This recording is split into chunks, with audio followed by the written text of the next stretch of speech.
안녕하세요. 반갑습니다. 10월 26일 NBA 분석 방송 시작해 보도록 하겠습니다. 일단 오늘도 저희 방송 찾아주신 모든 형님들 다들 감사드리고요. 어서 들어오시고. 자, 유튜브로 보시는 분들은 시작하기 전에 구독이라든지 좋아요 한 번씩만 좀 눌러주시면 감사드리도록 하겠습니다. 구독, 좋아요 한 번씩만 눌러주시고요. 자, 그리고 이제 유튜브로 보시는 분들도 멤버십이 오픈이 되어 있어요. 그래서 전체 경기에 대한 분석표라든지 아니면 주목할 만한 탑4에 대한 경기들 체크해 보고 싶다라고 하시는 분들은 또 많은 관심 참여 부탁드리겠고요. 최근의 흐름은 커뮤니티 보시면은 나와 있기 때문에 그런 거 참고하셔서 가입하시는 데 도움이 되셔도 좋을 것 같습니다. 내일 NBA 총 5가지 경기 멘트 준비해 왔고요. 멘트 항상 좀 열심히 좀 본격적으로 준비를 하기 때문에 또 다들 잘 듣고 가시고 저의 멘트와 한번 비교해 보시면 좋을 것 같습니다. 자, 올랜도 시카고부터 빠르게 한번 들어가 볼게요.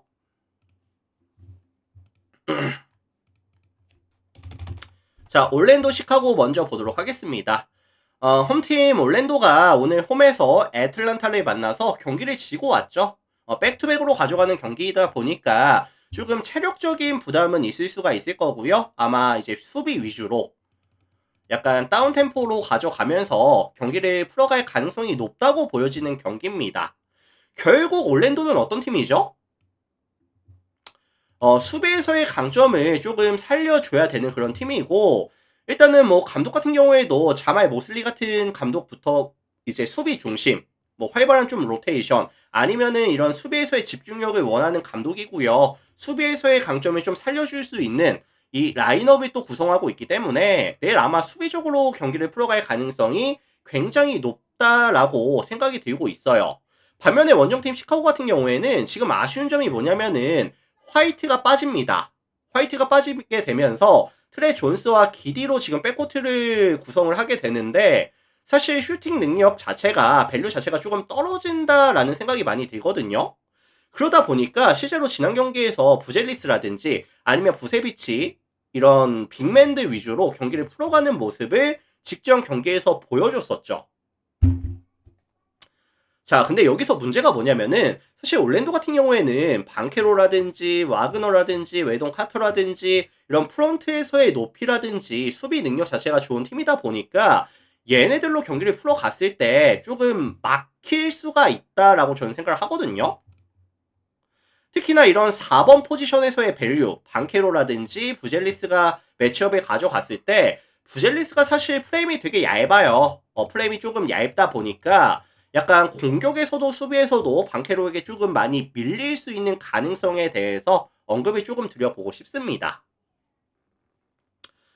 자, 그래서 지금 올랜도 같은 경우에는 이 수비에서의 강점을 최대한 끌어내면서 템포를 최대한 이제 천천히 가져가면서 시카고를 약간 늪으로 빠지게 만드는 이런 수비를 가져갈 수 있을 것 같고요. 시카고는 지금 한정적인 공격 옵션 자체가 조금 부담이 됩니다.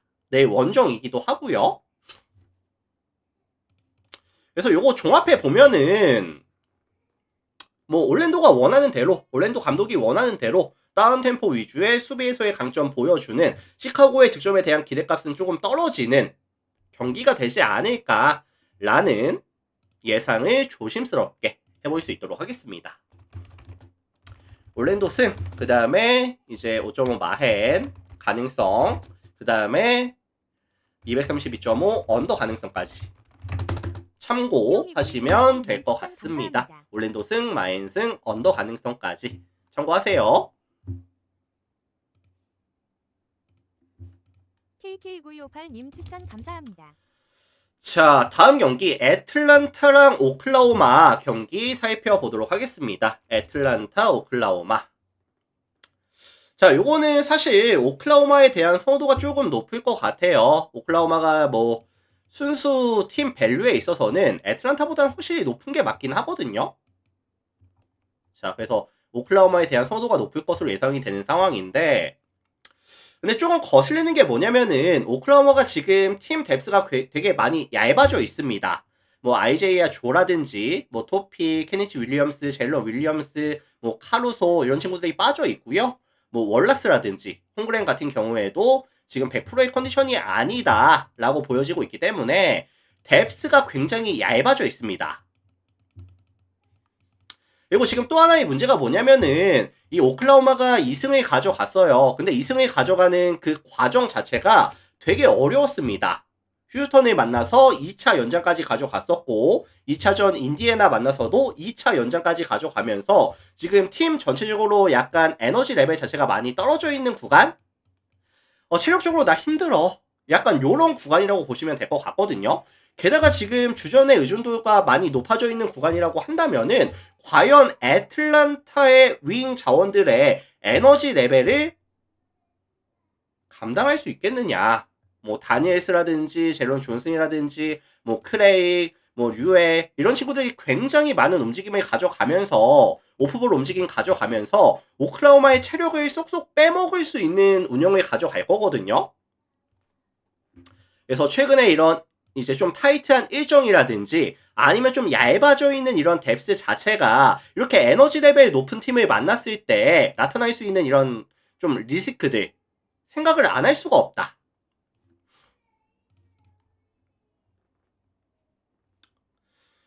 자, 반면에 애틀란타는 내일 경기 아무래도 이제 트레이 영 리딩 가져가면서 팀 전체적으로 많이 움직임 가져가면서 조금 이제 이 스페이싱에서의 강점을 보여줄 수 있는 경기가 될 것 같고요. 결론적으로 말씀을 드리면은 오클라호마는 수비에서의 에너지를 많이 못 쓸 거예요. 아마 끝까지 못 쓸 거고 아마 화력전이 기반이 되는 누가 더 많이 넣느냐 이런 게임이 될 가능성이 높다고 보겠습니다.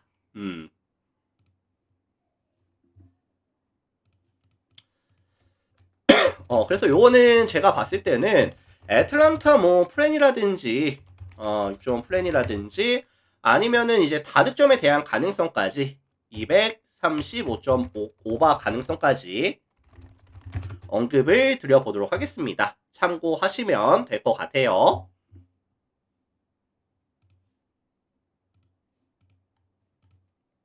자, 물 한 잔만 할게요.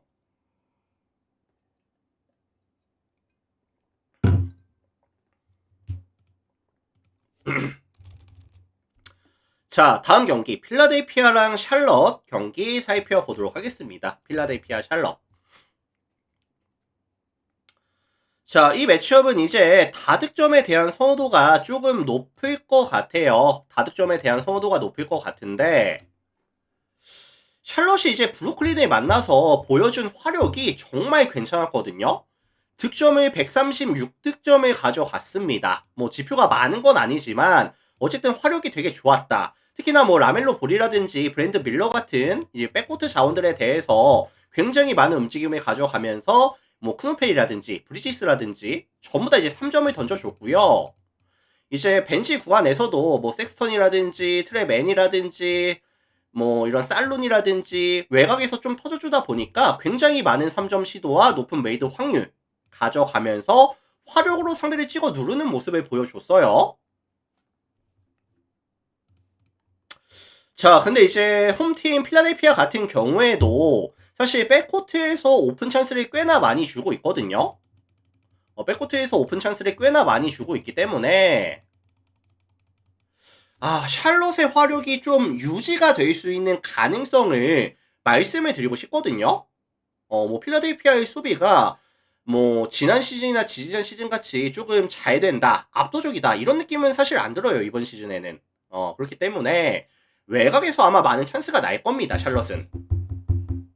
자, 반면에 지금 필라델피아 같은 경우에도 뭐 에드지컴이 되게 눈에 띄었었죠. 직전 경기에서 이제 34득점을 가져가면서 퍼센테이지가 50% 정도가 나왔습니다. 야투율이. 그래서 에드지컴이 되게 스코어러로서 좋은 모습을 보여줬었고요. 뭐 맥시도 최근에 괜찮고 우브레라든지 뭐 발로우라든지 뭐 그라임스라든지 엠비드는 조금 지켜봐야 될 것 같아요. 경기력이 좀 왔다 갔다 하는 것 같거든요. 그래도 이제 샬럿 같은 경우에도 사실 이 앞선에서의 수비 능력이 좋지는 않거든요. 특히나 제가 가장 눈여겨본 부분이 이 타이리스 맥시를 1대1 상황에서 막아줄 수 있는 자원이 있나요? 샬럿에? 한마디로 에이스 스토퍼 역할을 해줄 수 있는 자원이 있나요? 저는 사실 잘 모르겠어요.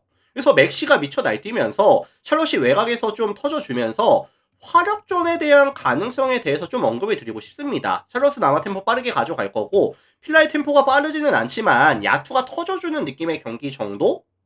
그 정도 느낌? 딱 말씀을 드릴 수 있을 것 같아요. 그래서 요거는 제가 다득점에 대한 가능성에 대해서 그냥 언급을 드려보도록 하겠습니다. 232.5 기준 오바 다득점에 대한 가능성 언급을 드릴게요. 참고하시면 될 것 같습니다. 자, 다음 경기 바로 넘어가겠습니다. 멤피스 인디애나 볼게요.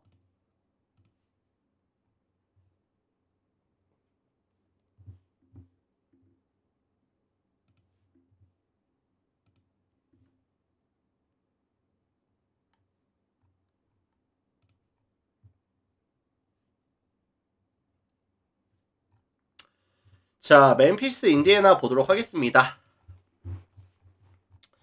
자, 지금 홈팀 멤피스가 이제 좀 마이애미전에 되게 무기력하게 지고 왔거든요. 마이애미전에 되게 무기력하게 지고 온 상황이었고 핵심 코드들이 좀 많이 빠져 있어요. 뭐 클락이라든지 이디, 제롬, 피펜, 빈스 윌리엄스 조금 핵심 코드들이 많이 빠져 있고 모란트 같은 경우에도 지금 발목 상태가 조금 안 좋다 라는 이런 이슈가 조금 있거든요. 그래서 팀 전체적인 약간 뎁스라든지 밸류 자체가 조금 떨어지는 느낌은 있어요.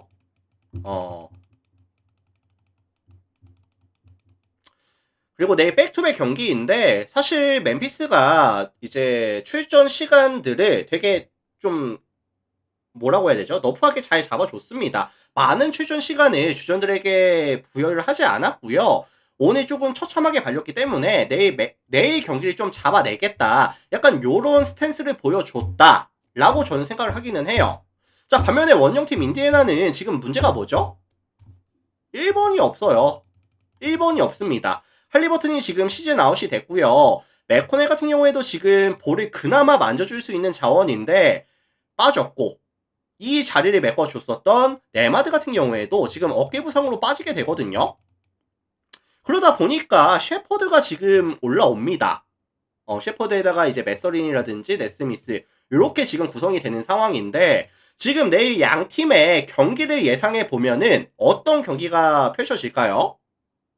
약간 양 팀의 공통점이 빠른 템포에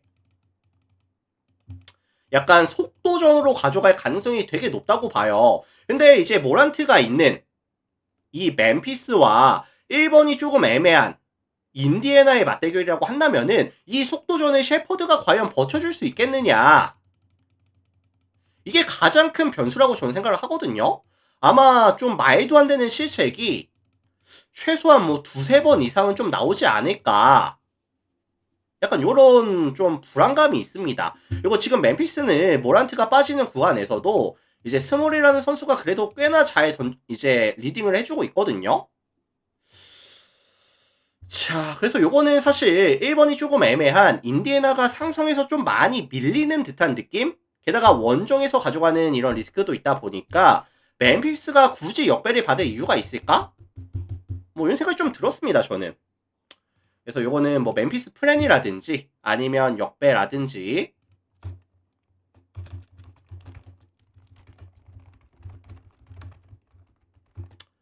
요런 쪽으로 좀 가능성을 말씀을 드리는 게 맞지 않나. 그리고 이제 다득점에 대한 가능성까지 언급을 드려보도록 하겠습니다.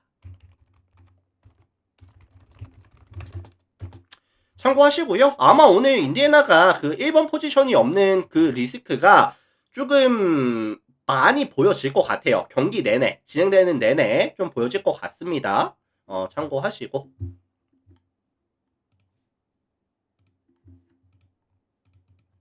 자, 다음 경기 넘어가 볼게요. 덴버랑 피닉스 경기 살펴보도록 하겠습니다. 덴버 피닉스. 자, 이 매치업은 제가 조금 심플하게 말씀을 드려볼게요. 심플하게 말씀을 드리면은 양팀이 진짜 심플하게 체급 차이가 많이 납니다. 체급 차이가 많이 나요. 특히나 지금 피닉스 같은 경우에는 가장 아쉬운 게 뭐냐면은 이 부커라는 확실한 에이스가 있기는 해요.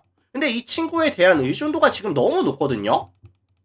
왜냐면은 스코어가 지금 애매해요. 뭐 글레이슨 알렌이라든지 딜런 브룩스라든지 라이언 던이라든지 이고다로라든지 확실하게 이제 스코어로 역할을 해줄 수 있는 자원이 안 보입니다. 안 보여요 지금. 그 역할을 해줄 수 있는 자원이 제런 그린인데 그린이 지금 빠져 있고요. 그린이 빠져 있다 보니까 부커가 아무리 핸들링을 잘한다 한들 마무리가 안 되거든요 잘. 그래서 지금 실제로 이런 야투율 자체가 많이 떨어져 있는 상황이고 뭐 이제 뭐 부커가 이제 풀업 점퍼 3점을 또 많이 쏘다 보니까 순수 야투가 떨어질 수밖에 없는 상황이 자주 만들어질 수밖에 없는 상황이죠. 좀 아쉽습니다 경기력이.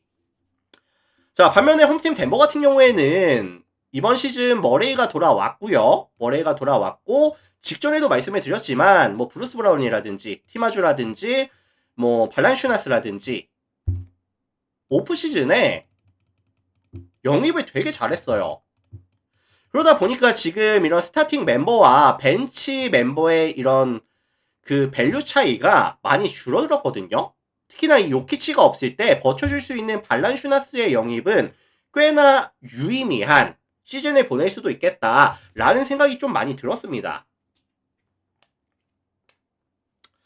그래서 요거는 그냥 체급 차이로 덴버가 그냥 피닉스를 좀 압살해버릴 수 있는 화력 차이로 압살해버릴 수 있는 그런 상황이라고 하고요. 덴버를 일단 잡기 위해서는 기본적으로 야투는 좀 터져줘야 돼요. 야투가 안 터지는 상황에서는 덴버를 잡기는 좀 어렵습니다. 제가 봤을 때는.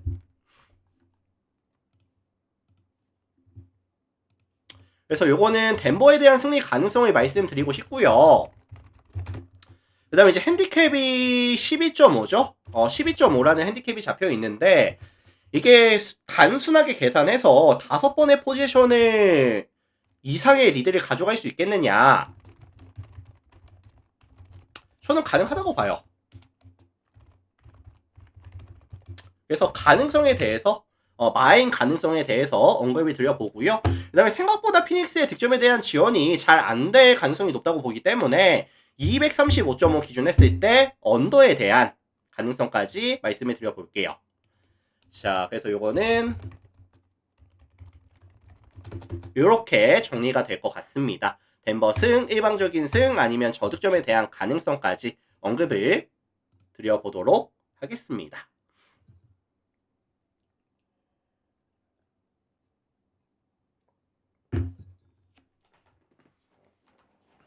자, 오늘 이렇게 해서 총 5가지 경기 멘트를 진행해 봤고요.